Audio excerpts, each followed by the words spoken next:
I, male, 40, am going through a really rough divorce right now. It's especially tough since my ex-wife Sandra, female, 40, is demanding child support for our son, Jay, male, 1. Obviously, this wouldn't be something I would bat an eye at, but that's where our reason for divorcing comes in. I found out that she had been cheating on me with not one, but several men. This wasn't even new and had been happening for the entire course of our 5-year marriage. Since I was unaware of all this, I assumed Jay was mine and signed his birth certificate, raising him like my own kid. Obviously, once I found out that Sandra was cheating on me, I got a paternity test done and he's not my kid. However, since my name is on the birth certificate and I've been raising the kid for a year, it seems as if I'll end up paying Sandra thousands in child support. She knows how unfair this is, but openly gloats about how she got away with it to her friends, or so I've heard. And that just frustrates me to no end. Once I was suspicious of Sandra, I installed some home security cameras and discovered that she called over a different person every week, sometimes with Jay at home. That's how I initiated this divorce, but it's got me no closer to knowing who Jay's biological father could be. It's already emotional torture for me to know the child I was connected to and raising for a year isn't mine. And I would like to keep a bond with him, but I absolutely do not want to pay a single cent to Sandra. After speaking to my lawyer, he did say that I'm pretty much screwed unless the biological father can come out and prove that Sandra has lied to him as well and basically tried to entrap me. When we were in court and the decree for child support was laid out, I could have sworn that Sandra turned and winked at me. I wanted to contest the ruling, but regardless, it's tough for me to do much as I am technically the legal father. It sucks, but I had almost resigned myself to dealing with it. However, something crazy happened when I got a text message from Sandra's friend asking if we could meet up. This friend of hers, Julia, was always a pretty nice person, and I knew that she had fought with my ex about what she had done. Their friendship was on rocky ground during the divorce, and after meeting her, I found out that she had cut off all ties with Sandra because of her attitude towards the child support. I asked her what she meant by this, and she showed me texts where Sandra was openly talking about how she would use the child support money for shopping and trips, stating that she had a friend who could dress up her spending to look like expenses for Jay. After that, Julia called her out in the group chat with all their friends, but everyone was against her. Their opinion was that Sandra was doing what was best for her and not endangering Jay. And it was my fault for not keeping the relationship alive. I was livid after reading all these messages and knew for a fact that I would fight the court order to pay child support after this. The way I went about that was asking Julia to appear as a character witness for me and talk about the things Sandra said. With that, I should at least be able to reduce the amount of money Sandra is trying to gouge out of me. Julia happily obliged and said that she is fully on my side when it comes to this divorce. I'm going to appeal for a reevaluation of the divorce decree and figure out what I can do. However, I'm worried that I may be TA because of how erratic Sandra's behavior is and how this may affect Jay. I know that I may win and reduce child support, and I also know that I don't have it in me to take custody of Jay and raise him like my own son. But would my ex be able to provide for the kid? It's eating away at me and making me second guess my decision to go ahead with the case. At the same time, the current proposal for child support is an obscene amount that Sandra cooked up by highlighting Jay's expected standards of living. So it would genuinely impact me if I let things go along as they are. What should I do, Reddit? Update 1. Okay, after listening to all of you, I've decided to move ahead with the case. Also, I did think about how I could maybe have shared visitation with Jay. But the thing is, since the affair did not directly affect Jay, it's unlikely that it may change things around for us. However, I do think that Julia's testimony will at least change the way the child support payments are done and also strictly enforce a good check on my ex. I don't want any of the money going into her pocket. Update 2. The appeal is currently ongoing, but a new development has also come up. Julia reached out to me and told me that yet another friend of Sandra's has had a fight with her and has some news that may help me sue for paternity fraud. She knows the likely father of Jay. Apparently, Sandra had spoken with this friend, I don't know their identity, when she was pregnant and admitted that she knew who the father was. The reason she confessed was because this guy worked with this friend and was quite close to her too. This anonymous person has now sent the contact information of this guy to Julia, and she's urging me to go and speak to him. This may honestly be either the best or the worst thing to happen for me. If this guy is sympathetic to me or perhaps has been jilted by Sandra, I could sue her for paternity fraud and take her to the cleaners. This guy, David, seems pretty unperturbed by Sandra's divorce, and it seems like he's not a part of her roster right now. That's a terrible way to put it, but I guess heartbreakers made me funnier. Huh. Anyways, I've texted David and briefly tried to explain everything to him and told him that I don't bear him any ill will. Apparently, he had no idea that Jay could have been his child, and that was a shock to him. He wants to meet up just as bad as me, if only to find out about his son. Update 3. Okay, after meeting David, I've got to say that my ex has to be the most evil person in the world. Apparently, she seduced David for a one-night stand. No wedding ring, of course. And he later found out that she was married through this anonymous friend who put two and two together later. After that, he didn't have the guts to confess to me and apologize for that.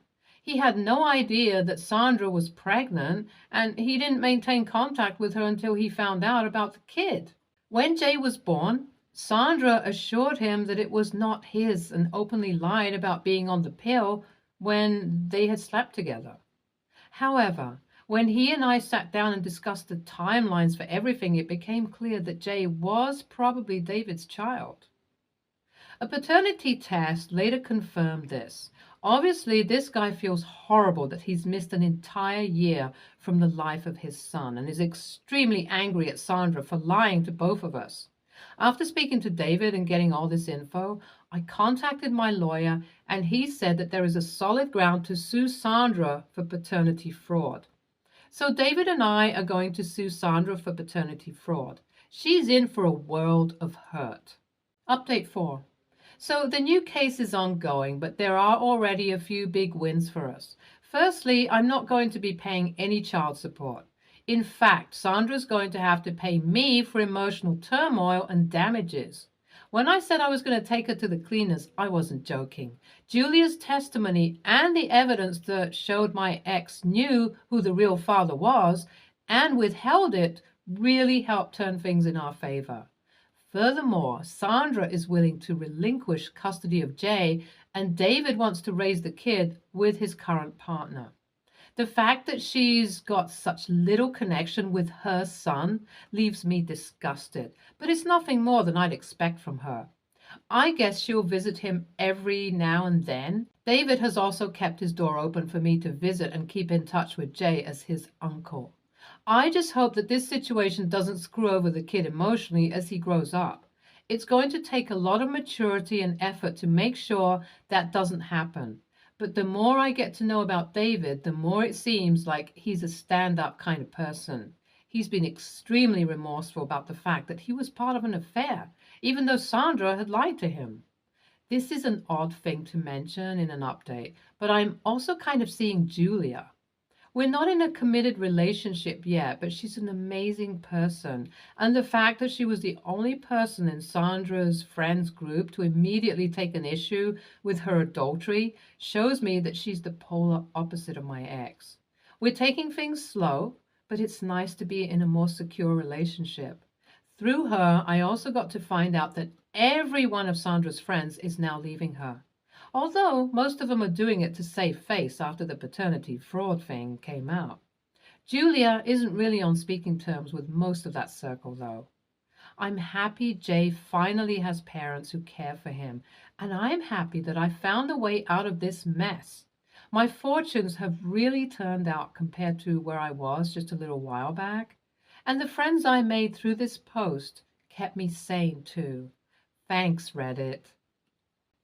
NTA, if you're worried for Jay, you can always speak to CPS, but that worry shouldn't be a reason to shell money out to a crazy lying cheater. It's a clear NTA. I'm amazed at the kind of lying and mental gymnastics your ex was doing to continue her terrible lifestyle. Next story. My mom died when I was 4, and my dad remarried when I was 6. I hardly remember my mom, but some stuff about her I still have some memories of. Like, I know I look just like her, and I know she used to sing "You'll Be in My Heart" to me at night when it was bedtime. My stepmom adopted me 7 months after she married my dad. I didn't really want her to, but I was never asked. I was told it was happening, and that was about it. At the time, my dad asked his parents to talk to me about how it wasn't erasing my mom or a bad thing.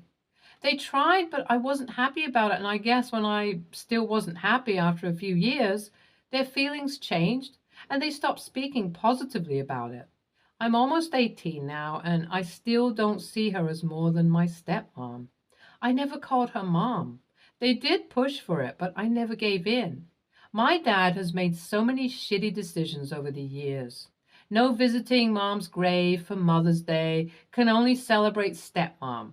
He also took down all photos of mom from living spaces in the house, and because of that, we have no photos of before I was 7. Since I refused to pretend we were a family when I was little, I only gave in when I realized Dad would keep pushing and punishing me for not being in photos and for not getting with the program. A little while ago, not sure when, my grandparents told my stepmom and dad that she was not my mom and she should stop saying she is. Dad and stepmom were angry about that. She says she's been my mom since I was 6 and she's given everything to me. Dad said that was not how to speak to the mother of their grandchildren. I have 3 half siblings from dad and stepmom. It came up again a couple of weeks ago, only I was there this time.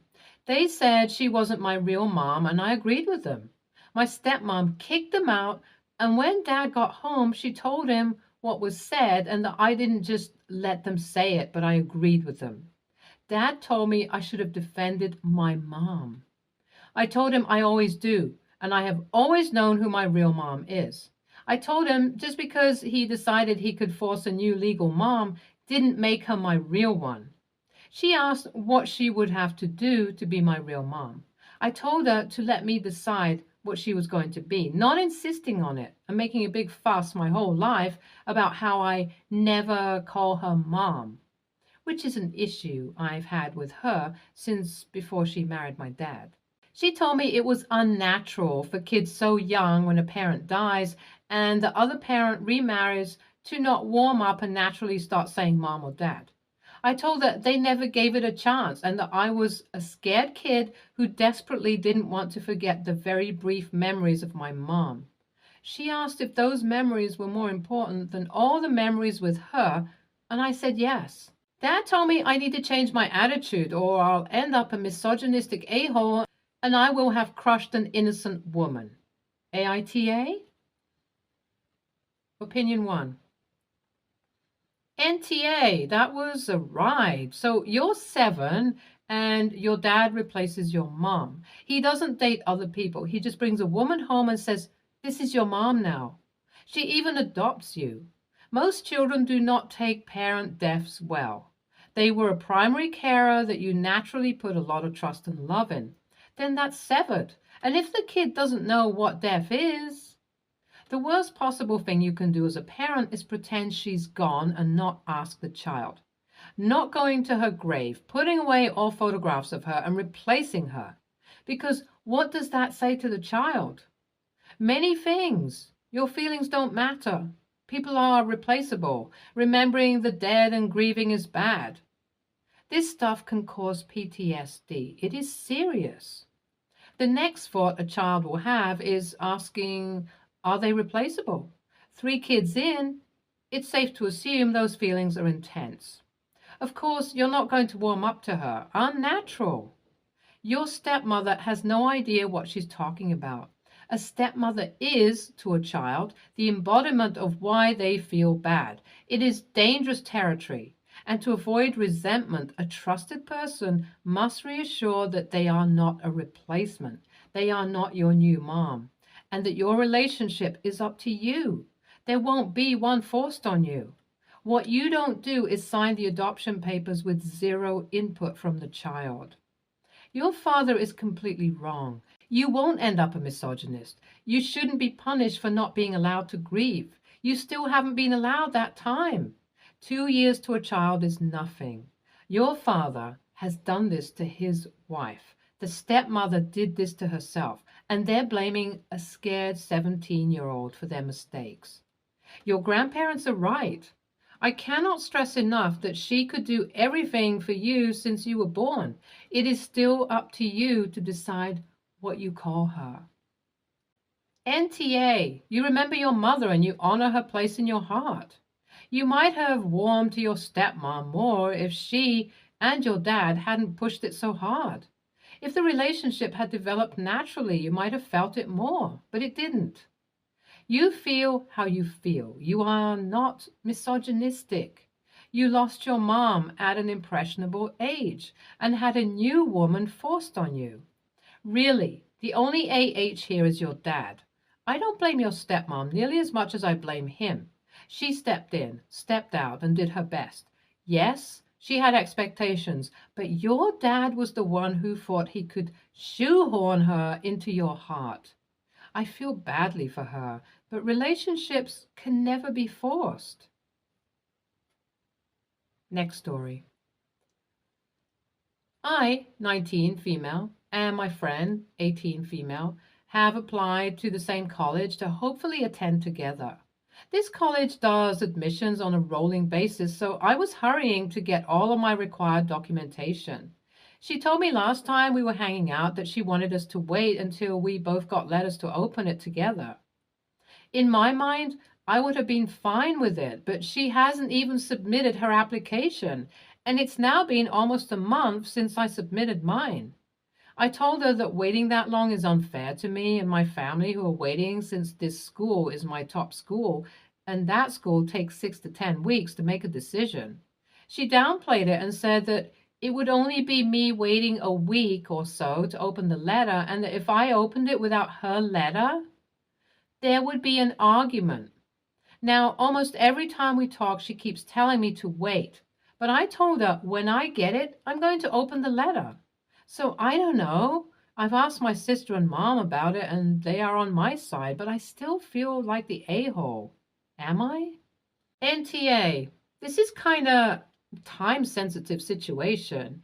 If you get in, you need to focus on any deadlines, room and board, finances, and so much more. If you don't, you need to worry about taking the next steps, like applying to other options in time. You don't want to sit around on something as important as this. Besides, if it had actually mattered to her the way it does to you, she would have sent in her application already, and you would be getting them around the same time. Unfortunately, it looks like that is no longer an option. Best of luck to you, and fingers crossed. NTA.